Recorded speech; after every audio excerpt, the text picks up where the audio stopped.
Hello Anna, this week, why am I a buyer? Hello Anna, I will get to whatever WHYITMYABIA means in a second, as I'm sure you're desperate to know. First, let me just draw your attention to this screenshot that I took last night at 20 past midnight, well I guess not last night, it was this morning really. I was on YouTube, and it was offering me a virtual Elton John experience. I just find that really funny, I'm sorry. With virtual Elton John aside, I should probably explain to you what WHYITMYABIA means. WHYITMYABIA stands for, why haven't you ingested this media yet, Anna? Because it's amazing. It's a long, convoluted title that basically just means, hey Anna, I wanna recommend you some stuff that you haven't seen at this current moment. This is volume 1. Let's tack a volume 1 onto the end of that whole thing. Now I do have favourite pieces of media that you've already seen, like, for example, How I Met Your Mother. So while How I Met Your Mother is one of my favourite things in the world, I will not be telling you to watch How I Met Your Mother in this video, apart from right now, go watch How I Met Your Mother. But I will not be telling you specifically, Anna, to go and watch How I Met Your Mother, because I know that you've already seen How I Met Your Mother, so this is just things that fall into the Venn diagram of I love and Anna hasn't seen. So why am I recommending these to you, Anna? I don't know, I just think it would be fun to recommend you to some things that you've never seen before, and also, everything that I've seen that you've also seen and I love and you also love, we can talk about together. We can be like, oh my god, Jane the Virgin is so amazing, blah, blah, blah. But then like, say like, I really love like Fooly Cooley or whatever. I can't be like, oh my god, Fooly Cooley is so amazing, because I don't know anyone else in my life who likes Fooly Cooley like I do. I'm just stuck in a world where I'm lonely. Okay, we're splitting this list up into things. So far we got TV, movies and music. There might be more. Who knows? I don't know, do I just like hop in? Do I just like, so, first on my list, Fooly Cooley. First on Fooly Cooley is a show about robot pirates from space, and this woman, she hits this kid on the head with a bass guitar, and it opens an interdimensional portal in his head that summons robots with televisions for heads, and there's this girl who's playing a video game and she wants to burn down the entire town, and it's all a metaphor for adolescence, so like none of it really matters, but it's just like a really fun, like, it takes like 2 hours to watch, it maybe takes 3 hours to watch, I'm not sure, it's 6 20-minute episodes. It takes 2 hours to watch. They build giant irons to try and flatten the world, which is like, I think is like a sort of like metaphor, you know? I think it's like one of those, like, we're trying to flatten the world, so like, we're trying to flatten their minds. FLCL is an anime, and there's only 2 anime so far. There's only 2 other shows as well, and they're both animated. I can't think of any live action shows that I need you to watch that you haven't watched. Code Geass is phenomenal. Code Geass is maybe my favourite anime if I didn't like just love FLCL so much. Like, Code Geass is amazing. Code Geass is arguably the best anime in the world. It's just FLCL, it holds a special place in my heart. Code Geass is mental. There's like giant robots and they're like fighting each other, and this guy, and he's got like brain powers, but then it turns out there's other people who have brain powers, but their brain powers are different to his, and he calls this guy Orange Boy and everyone hates him, and then at the end he's picking oranges. It's hilarious. It's hilarious. It's fucking badass. It blows your mind. It's got Yuri Lowenthal, who is also Ben 10, and Suzaku Kururugi, and also Neil in Camp. He's all of these things. Yuri Lowenthal is genuinely a gift to the world of voices.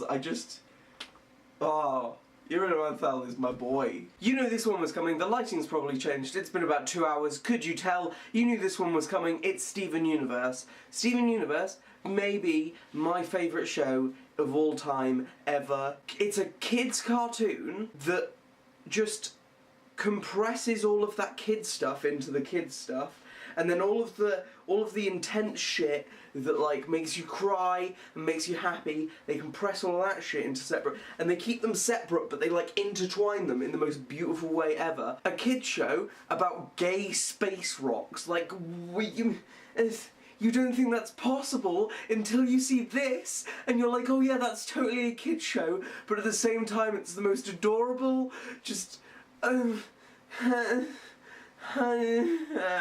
just like, I'm so... Imagine what it's like to be a kid in a world where you get to flip on the TV at 6 AM while you're getting ready for school, and Steven Universe is on. You just get to watch such beautiful storylines told over the course of 10 minutes, and you can either separate it into one thing or you can make it... Steven Universe is such a good show. There's your homework, Anna, to be my friend. Okay, you're already my friend, you're not going to watch these shows, why am I kidding myself? Somebody else watch these shows so I can talk about them with you if you're interested by what I've spoken, the words about them. That's not the end of the video, I'm very sorry if you were anticipating that being the end of the video. We've still got musics and films. We're doing films first because I cannot get this tune out of my head. That's Scott Pilgrim vs. the World. My favourite director, Edgar Wright, he's got fucking amazing films. All of his, he got Baby Driver, he's got the Cornetto trilogy, Hot Fuzz, Shaun of the Dead, World's End, and then he's got Baby Driver down here, the most recent one of my favourite films ever, but I've already spoken about how much I love Baby Driver. Just see the Baby Driver video if you want my full how much I love Baby Driver. So now we go back up to the top here, this one here. Scott Pilgrim vs. the World is just a great film. There's great music, the art direction is great, just the way that each shot is composed to like make you feel like you're in Scott Pilgrim vs. the World is a very good movie. I got it for Christmas when I was like, it came out in 2010, so I probably got it in 2010. Yes, because I watched it with Ryan Lee when we were in year 7. Second time I watched it, I watched Scott Pilgrim, I went into school, I went into shoot, I was like, Ryan Lee! I didn't call him Ryan Lee, I called him Ryan, because that was what I called him, because that's his first name, and I wasn't like a weirdo who called people by their last names. I went, Ryan Lee! I watched this film over the weekend, I got it for Christmas, it's called Scott Pilgrim vs. the World, it's amazing, you should come over to my house, and we should watch Scott Pilgrim vs. the World together. And then we watched Scott Pilgrim vs. the World and did nothing else. That's a joke only Anna and Abby will get, and that, I hope you laughed. I hope you laughed.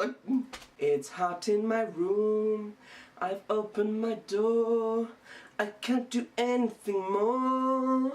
The neighbors in the garden next door. Therefore, if I open the window, they'll think I'm a weirdo, and I wouldn't want that. I opened the window for a bit, it's about 20 minutes later. Don't judge me if the lighting's different again, it's not my fault. There are other movies you should watch, it's not just Scott Pilgrim vs. the World. I probably should have done that before opening the window, so then we could at least have consistent lighting per category of media that I would like you to ingest. Ferris Bueller's Day Off is a fun 80s teen romp through the city. It's just jolly. It just oozes jolliness, that movie. I have nothing more to say about it. It's just a fun movie. Go watch it. It's a good movie. Anna, correct me if I'm wrong, but you haven't seen The Martian, have you? Me and Harry were watching it like a month ago because it got put on Netflix. That is one of my favourite movies ever. I just really like The Martian. It's like fixing stuff for like 2 hours, and there's nothing more I love. Previously, my favourite movie before The Martian became my favourite movie was Apollo 13, just because it's just like, Apollo 13? Yeah, Apollo 13. Apollo 13, just because it's like fixing stuff in space, but then The Martian is fixing stuff in space, but it's so much more intense. The Martian just feels a lot more high stakes, maybe because he's in Mars, maybe because he's so far away, but like the whole planet's like trying to get these guys safe, whereas in Apollo 13, it feels a lot less like large scale, probably because it's like based off a true story. So The Martian, they could go like batshit with whatever they wanted, but then like Apollo 13 they had to like bring in the like unrealism a lot, because Apollo 13 based off a true story.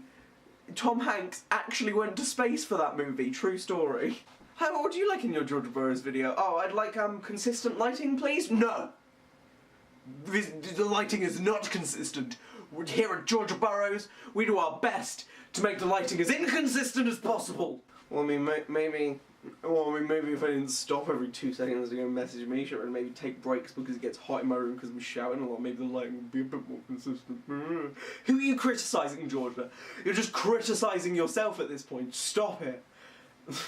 Anna, please, for the love of God, watch one of my favourite movies ever, Guilty Pleasure, 17 again. Whoa, just Zac Efron, having fun, playing some b-ball, it's got Matthew Perry in it, it's got Joey's identical hand twin. Okay, here's a little factoid for you. Joey's identical hand twin in the episode of Friends where they go to Vegas is also the same as Ned from 17 again, which means that Matthew Perry and Ned from 17 again knew each other on the set of Friends, but very briefly because, like, he was like a very small part in that one episode of Friends, but like he's quite a big part in that film called 17 again, which you should totally watch.